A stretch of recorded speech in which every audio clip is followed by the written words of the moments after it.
दोस्तों, क्या आपने कभी सोचा है कि जिस इंसान पर आप सबसे ज्यादा भरोसा करते हैं वही आपके लिए सबसे बड़ा खतरा बन सकता है। एक ऐसी कहानी जो रोंगटे खड़े कर देगी, एक ऐसी साजिश जो प्यार और विश्वास के पीछे छुपी थी। यह कहानी है हरियाणा के यमुनानगर शहर के एक मशहूर करोड़पति बिजनेसमैन योगेश बत्रा की।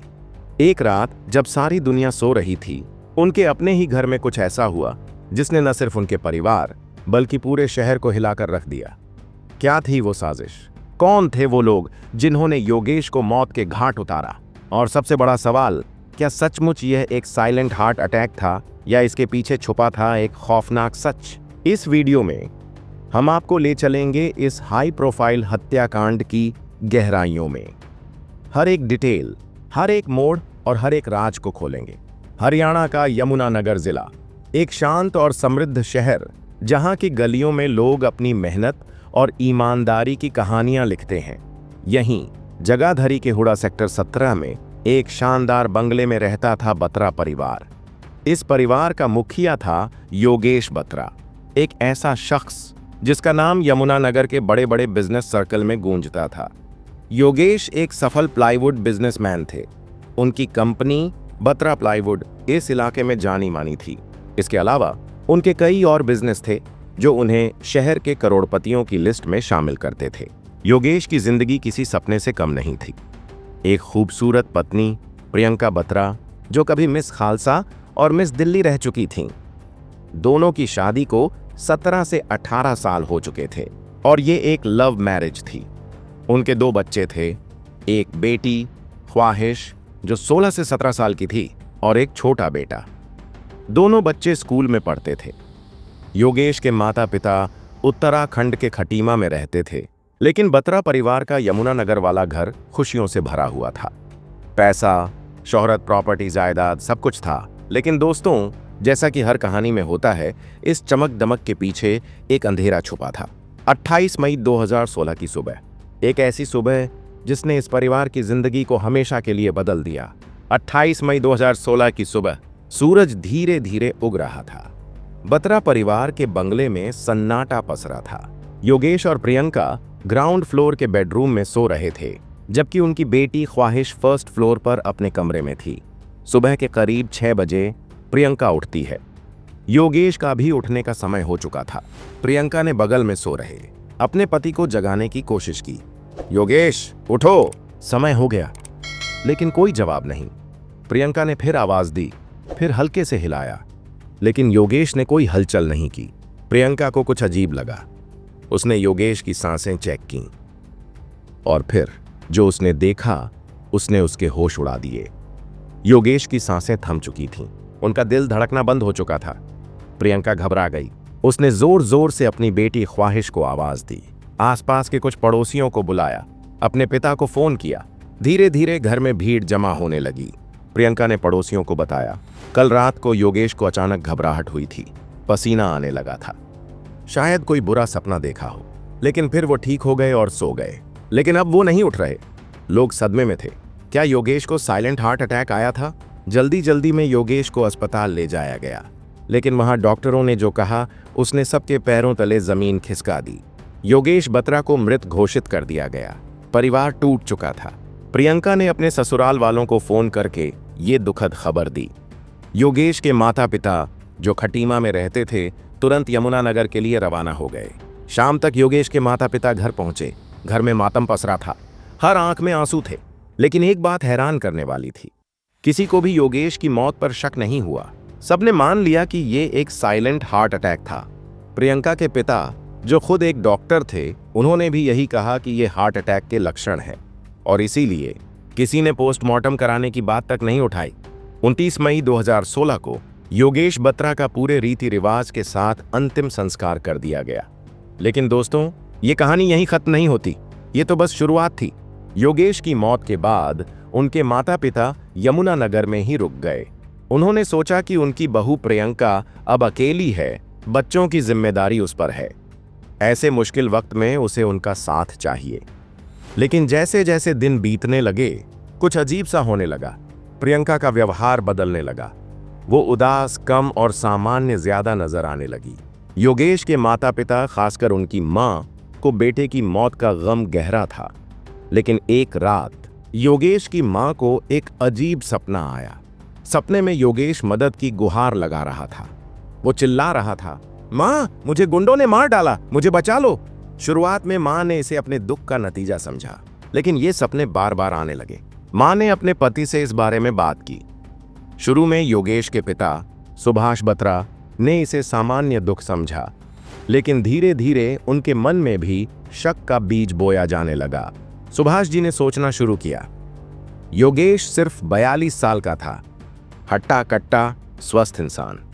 उसे कोई बीमारी नहीं थी, कोई दवा नहीं लेता था, हार्ट की कोई हिस्ट्री नहीं थी। फिर अचानक साइलेंट हार्ट अटैक कैसे? कुछ तो गड़बड़ थी। जून 2016 आते आते सुभाष बत्रा ने फैसला किया कि वो इस मामले की तह तक जाएंगे। वो जगाधरी पुलिस स्टेशन पहुंचे और पुलिस को बताया कि उन्हें अपने बेटे की मौत पर शक है। लेकिन एक समस्या थी, योगेश का पोस्टमार्टम नहीं हुआ था, शव का अंतिम संस्कार हो चुका था। पुलिस के पास कोई सबूत नहीं था। पुलिस ने सुभाष जी को दिलासा तो दिया, लेकिन कोई ठोस कार्रवाई नहीं हुई। लेकिन सुभाष बत्रा हार मानने वालों में से नहीं थे। उन्होंने फैसला किया कि अगर पुलिस उनकी मदद नहीं करेगी तो वो खुद सच का पता लगाएंगे। सुभाष बत्रा ने एक निजी जासूस एजेंसी को हायर किया। ये जासूस कोई साधारण लोग नहीं थे। इनके पास नेटवर्क था, अनुभव था और सबसे जरूरी, सच को बाहर लाने का जुनून। जासूसों ने योगेश की जिंदगी की हर डिटेल खंगालनी शुरू की। पहला सवाल, योगेश और प्रियंका का रिश्ता कैसा था? जासूसों ने पता लगाया कि योगेश और प्रियंका की मुलाकात कॉलेज में हुई थी। प्रियंका, जो मिस खालसा और मिस दिल्ली रह चुकी थीं, अपनी खूबसूरती और स्टाइल के लिए जानी जाती थीं। दोनों की लव मैरिज हुई थी, लेकिन 2015 में प्रियंका ने जिम ज्वाइन किया क्योंकि उनका वजन बढ़ रहा था। यहीं उनकी मुलाकात हुई रोहित कुमार से, जो उनका जिम ट्रेनर था। धीरे धीरे प्रियंका और रोहित के बीच नजदीकियां बढ़ीं। जासूसों को पता चला कि प्रियंका और रोहित का अफेयर चल रहा था और ये बात योगेश को भी पता चल गई थी। जनवरी 2016 में योगेश ने दोनों को आपत्तिजनक हालत में पकड़ लिया था।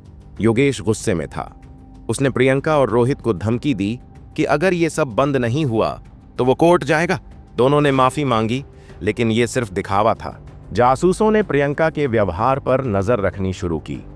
योगेश की मौत के कुछ ही हफ्तों बाद प्रियंका ने योगेश का बिजनेस संभाल लिया। बच्चों को देहरादून के वेलहम स्कूल में पढ़ाई के लिए भेज दिया और सबसे हैरान करने वाली बात, वो फिर से जिम जाने लगी। वो हंसती खेलती नजर आने लगी, जैसे पति की मौत का कोई असर ही ना हो। जुलाई 2016 में जासूसों को एक बड़ा सुराग मिला। प्रियंका अपनी बेटी ख्वाहिश के साथ चंडीगढ़ गई थी। वहां वो एक पार्टी में शामिल हुई। जासूस भी पीछे पीछे पहुंचे। पार्टी में प्रियंका और ख्वाहिश खुशी से डांस कर रहे थे और वहां एक तीसरा शख्स भी था, रोहित कुमार। जासूसों ने उनकी तस्वीरें खींची। इन तस्वीरों में प्रियंका और रोहित एक दूसरे के बहुत करीब दिख रहे थे। और फिर जासूसों को एक और चौंकाने वाला सबूत मिला। प्रियंका ने रोहित के जन्मदिन पर उसे 32 लाख की कार गिफ्ट की थी। दोस्तों, 32 लाख की कार! कोई इतना महंगा गिफ्ट अपने जिम ट्रेनर को क्यों देगा? सुभाष बत्रा को ये तस्वीरें दिखाई गईं। उन्होंने तुरंत रोहित को पहचान लिया। वो कई बार उनके घर आ चुका था। अब सुभाष बत्रा के पास काफी सबूत थे। वो दोबारा पुलिस के पास गए। 14 सितंबर 2016 को योगेश की मौत के करीब 3.5 महीने बाद पुलिस ने आखिरकार प्रियंका और रोहित के खिलाफ FIR दर्ज की। लेकिन शुरुआती जांच में पुलिस ने दोनों को क्लीन चिट दे दी। सुभाष बत्रा निराश हो गए, लेकिन उन्होंने हार नहीं मानी। वो सीधे हरियाणा के DGP के पास पहुंचे। उन्होंने सारी तस्वीरें, कॉल डिटेल्स और जासूसों की रिपोर्ट्स उनके सामने रख दी। DGP ने तुरंत इस केस को करनाल SIT को सौंप दिया। SIT ने गहन जांच शुरू की और अब जो खुलासे हुए वो रोंगटे खड़े करने वाले थे। SIT को पता चला कि 27 और 28 मई 2016 की रात प्रियंका और रोहित ने करीब 40 बार फोन पर बात की थी। और सबसे चौंकाने वाली बात, उस रात 1 बजे से सुबह 2:30 बजे तक रोहित की लोकेशन योगेश के घर के आसपास थी। मतलब जिस रात योगेश की मौत हुई, उस रात उसका जिम ट्रेनर उसी इलाके में था। 21 मार्च 2017 को पुलिस ने रोहित को गिरफ्तार किया। सख्त पूछताछ में रोहित टूट गया। उसने कबूल किया कि योगेश की मौत कोई हार्ट अटैक नहीं थी, ये एक सुनियोजित हत्या थी। और इस हत्या में प्रियंका पूरी तरह शामिल थी। 22 मार्च को प्रियंका को भी गिरफ्तार कर लिया गया और अब इस हत्याकांड का पूरा सच सामने आने लगा।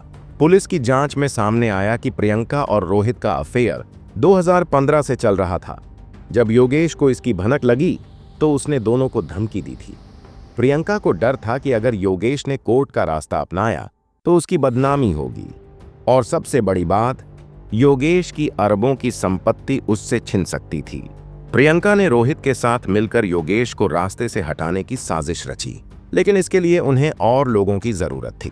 रोहित ने 2 लोगों को शामिल किया, श्याम सुंदर उर्फ सोनू जो एक अस्पताल में हेल्पर था, और सतीश कुमार जिससे रोहित ने पैसे उधार लिए थे। दोनों को 1 लाख रुपए की सुपारी दी गई। प्लान था कि योगेश को नींद का इंजेक्शन देकर उसका गला दबाया जाएगा और फिर शव को किसी नहर में फेंक दिया जाएगा। 27 मई 2016 की रात को यह प्लान अमल में लाया गया। प्रियंका ने इनोवा गाड़ी से सोनू और सतीश को रेलवे स्टेशन से पिक किया। कुछ सूत्रों के मुताबिक इस गाड़ी में उनकी बेटी ख्वाहिश भी थी। रात 10 बजे के आसपास प्रियंका ने घर का पीछे का दरवाजा खोला छोड़ दिया। जब योगेश गहरी नींद में थे, प्रियंका ने इशारा किया। रोहित, सोनू और सतीश घर में दाखिल हुए। सोनू ने नींद का इंजेक्शन तैयार किया, लेकिन जैसे ही वो योगेश को इंजेक्शन लगाने वाला था, योगेश की आंख खुल गई। उसने विरोध किया, जिससे सुई टूट गई। दूसरा इंजेक्शन भी टूट गया। प्लान फेल होता देख प्रियंका ने कहा, अब इसे जिंदा नहीं छोड़ सकते। इसके बाद रोहित और सतीश ने योगेश को पकड़ा और प्रियंका की मदद से तकिए से उसका दम घोंट दिया। हत्या के बाद प्रियंका ने शव को यहीं छोड़ने का फैसला किया। उसे पता था कि हार्ट अटैक की कहानी बनाना आसान होगा। सुबह होते ही प्रियंका ने अपना ड्रामा शुरू कर दिया। उसने रोते हुए पड़ोसियों को बुलाया और सबको यकीन दिला दिया कि योगेश की मौत हार्ट अटैक से हुई। उसके पिता, जो डॉक्टर थे, उन्होंने भी इस कहानी को सपोर्ट किया। 24 मार्च 2017 तक सोनू और सतीश को भी गिरफ्तार कर लिया गया। करनाल एसआईटी की जांच और टेक्निकल सबूतों जैसे कॉल डिटेल्स और लोकेशन डेटा ने इस हत्याकांड को पूरी तरह उजागर कर दिया। सुभाष बत्रा ने अपनी पोती ख्वाहिश के खिलाफ भी याचिका दायर की। उनका दावा था कि वो भी इस साजिश में शामिल थी, लेकिन हाई कोर्ट ने ख्वाहिश को बरी कर दिया। 6 अगस्त 2021 को यमुनानगर जिला कोर्ट ने प्रियंका, रोहित, सोनू और सतीश को आईपीसी की धारा 302, 506, 120B, 201 और 203 के तहत दोषी करार दिया।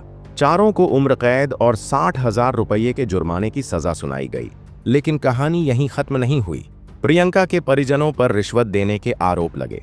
कुछ मीडिया रिपोर्ट्स के मुताबिक उन्होंने एक पुलिस वाले को रिश्वत दी थी ताकि प्रियंका को राहत मिले।